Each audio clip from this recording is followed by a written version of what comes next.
Bonjour, bienvenue à tous, bienvenue sur Israël Torah.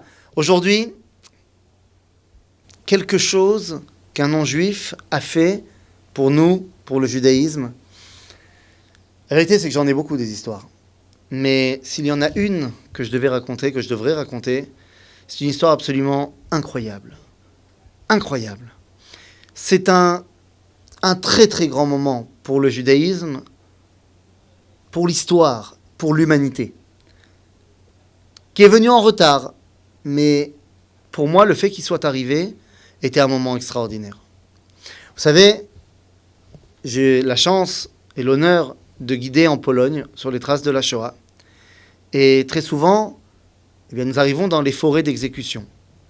Des endroits qui ont tout vu, des forêts qui portent le témoignage de ce qui s'est passé. Et on a beau raconter les histoires, montrer des photos, essayer de faire ressentir les choses, on est tellement loin de la réalité. Un jour, j'arrive avec l'école que j'accompagne. Nous sommes dans la forêt de Zwilitovska Góra, là-bas dans le sud-est de la Pologne. Et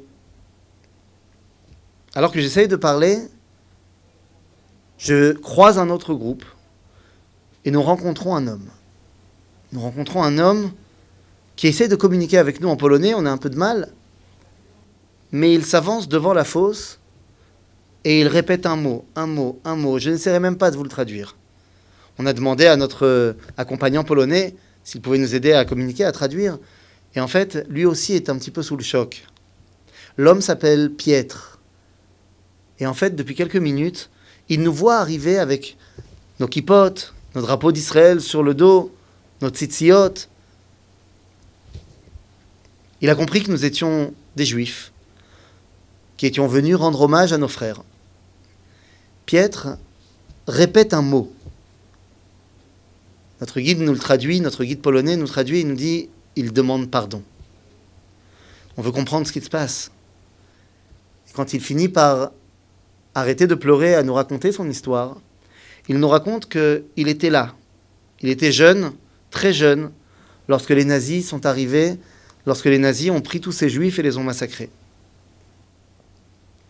Il raconte que lui a fait partie d'un groupe de jeunes adolescents polonais que les Allemands ont choisi pour refermer les fosses.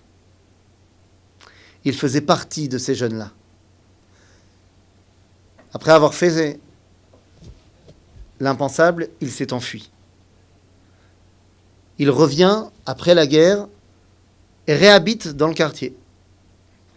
Et il vit pendant des dizaines d'années avec ce souvenir, avec cette réalité qu'il a participé, même si ce n'est pas de sa faute, à l'horreur.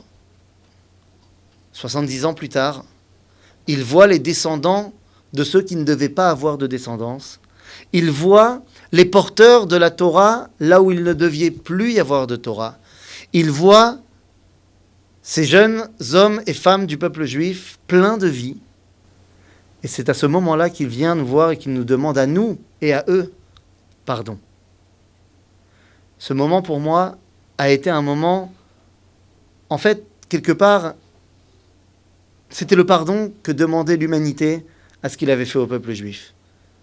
C'est peut-être le plus grand moment, l'acte le plus glorieux que j'ai pu voir d'un non-juif face au peuple juif. Prendre conscience de la responsabilité et être conscient qu'aujourd'hui, le peuple juif qui a ressuscité, n'est pas là uniquement pour vivre dans la douleur de son passé, mais bien au contraire, est là pour reconstruire l'espoir, la joie de son avenir. C'était tout ça qu'il y avait. Enfin, vous allez me dire, non, il n'a fait que demander pardon. Sauf que lorsque nous avons terminé de chanter toutes les chansons Vezakeini legade, Limeshkacher Yerushalayim Latikva, et qu'on a commencé, et que j'ai dit, allez, on remonte dans les bus, il est venu, il nous a dit merci. Quelque part, nous lui avions ramené la simcha dans sa vie. À bientôt les amis.